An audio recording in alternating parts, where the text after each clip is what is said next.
कि बिहार के अभ्यर्थियों को, बिहार के युवाओं का नीतीश कुमार की व्यवस्था जो परीक्षा लेने वाली है उसके ऊपर अब यकीन नहीं रहा। इस तरीके से अधिकारी ही बिहार चला रहे हैं जी।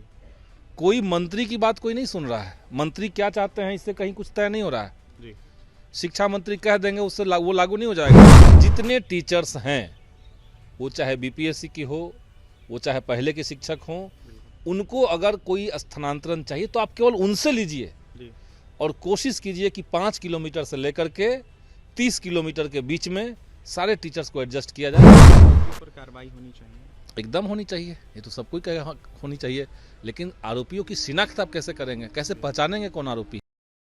देखिए, बिहार में जो TRE-2 की बहाली हुई थी, इसको लेकर अब जाकर तमाम अनेक न्यूज़ चैनलों पर यह दिखाया जा रहा है कि उसका भी पेपर लीक था। यूयू ने जानकारी दी है। कई सारे न्यूज़ पेपरों के माध्यम से भी इस तरह की खबरें देखने को मिली। ऐसे में अब जाकर TRE-2 को लेकर कई सारे सवाल उठ रहे हैं। इसके साथ ही स्थानांतरण नीति को लेकर खासकर BPS शिक्षक लगातार यह मांग कर रहे हैं कि उनका स्थानांतरण कर देना चाहिए। महिला शिक्षकों को भी काफ़ी ज़्यादा इसको लेकर दिक्कतें हो रही है। ऐसा बात करने के लिए पालीगंज से माले विधायक संदीप सौरभ हैं, जुड़ेंगे, बात करेंगे। संदीप सौरभ जी, पहला सवाल रहेगा, TRE-2 से जुड़ा है। लगातार जो है पेपर लीक की खबरें सोशल मीडिया पे तैर रही है, सवाल उठ रहे हैं, कैसे देख रहे हैं? क्या अब देखिए, सोशल मीडिया पे क्या तैर रही है उस पर तो हम नहीं जाएंगे, हमने तो देखा नहीं है क्या है।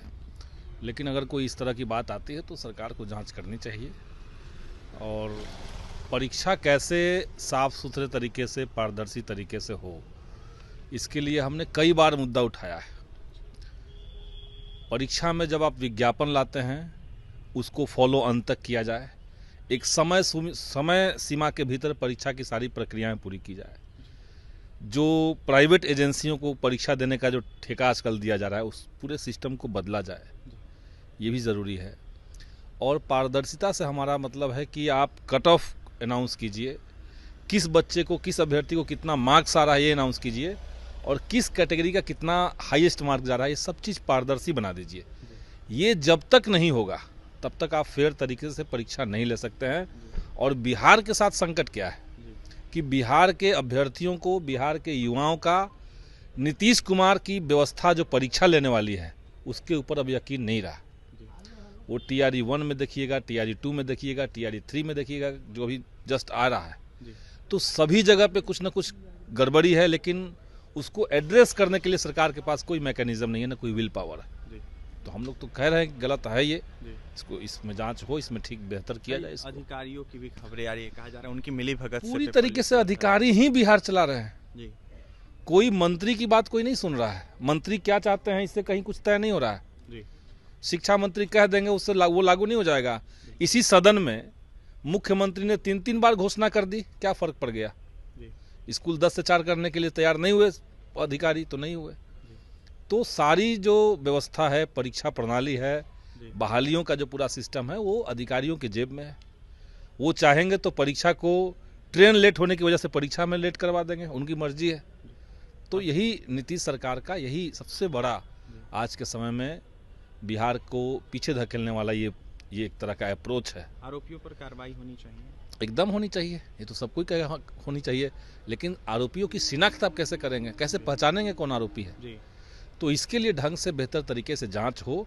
जिसके ऊपर आरोप है उसी को न कह दिया जाए कि आप खुद अपना जांच करके रिपोर्ट दे दीजिए। एक सवाल और रहेगा आपसे, स्थानांतरण नीति को देखते हुए नीतीश कुमार ने बीते दिनों कहा कि जो स्थानांतरण नीति उस पर रोक लगाई जाती है, आप लोग जहां हैं वहीं रहिए। खासकर BPS शिक्षक जो बहाल हुए हैं वर्तमान के TRE-1 और TRE-2 में और TRE-3 में होने वाले हैं, उनके द्वारा कई तरह के प्रश्न चिन्ह उठाए जा रहे हैं। कहा जा रहा है कि स्थानांतरण नीति उनके लिए लाई जाए, नियोजित शिक्षकों को लेकर जो भी करना है वो करे सरकार, लेकिन BPSC के शिक्षकों नहीं, सबके लिए जो पहले से नियोजित शिक्षक हैं उनको भी ऐच्छिक स्थानांतरण चाहिए। देखिए, स्थानांतरण जबरदस्ती का चीज़ नहीं है जी।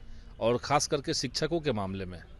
और अभी जो सबसे बड़ा इसका जो बैकफायर किया इस पूरे नियमावली का, जो ट्रांसफर पोस्टिंग का था, कि सभी के लिए अनिवार्य कर दिया गया कि आपको 10 अनुमंडल का विकल्प देना पड़ेगा।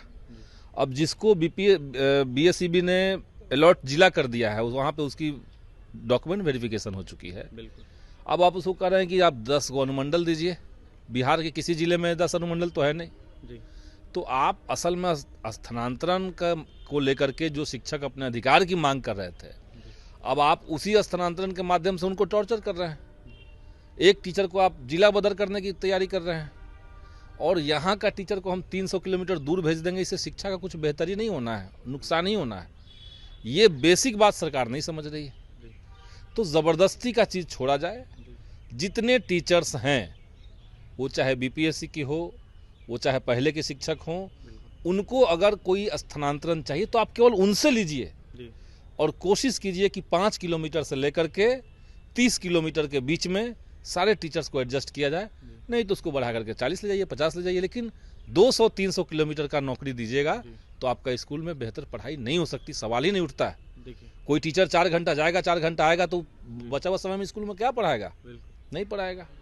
बीच में घटनाएं होंगी, दुर्घटनाएं होंगी, सड़क एक्सीडेंट होगा, सुबह सुबह ट्रैफिक भरा रहेगा। आपका जो पूरा पटना गया पैसेंजर देखिए, पटना से जो बक्सर की तरफ पैसेंजर जाती है, सारी ट्रेनें जो सुबह सुबह 5 बजे 6 बजे है, टीचर से भरे हुए हैं। तो ये सरकार को सोचना चाहिए। देखिए, सरकार को सोचना चाहिए और 5 किलोमीटर से लेकर 30, 40 या फिर 50 किलोमीटर की जो सीमा है वो रखनी चाहिए। इसके साथ ही स्थानांतरण नीति के साथ साथ संदीप सौरभ जो कि माले विधायक यह साफ कह रहे थे कि TRE 2 में अगर पेपर लीक की खबरें आ रही है तो इसको देखते हुए जो भी आरोपी हैं उनको खोजा जाए, उनके ऊपर कार्रवाई की जाए। तो वहीं क्या कोशिश थे माले विधायक संदीप सौरभ, आपने सुना है। और भी तमाम खबरों के लिए बने रहे हमारे साथ। बहुत बहुत धन्यवाद।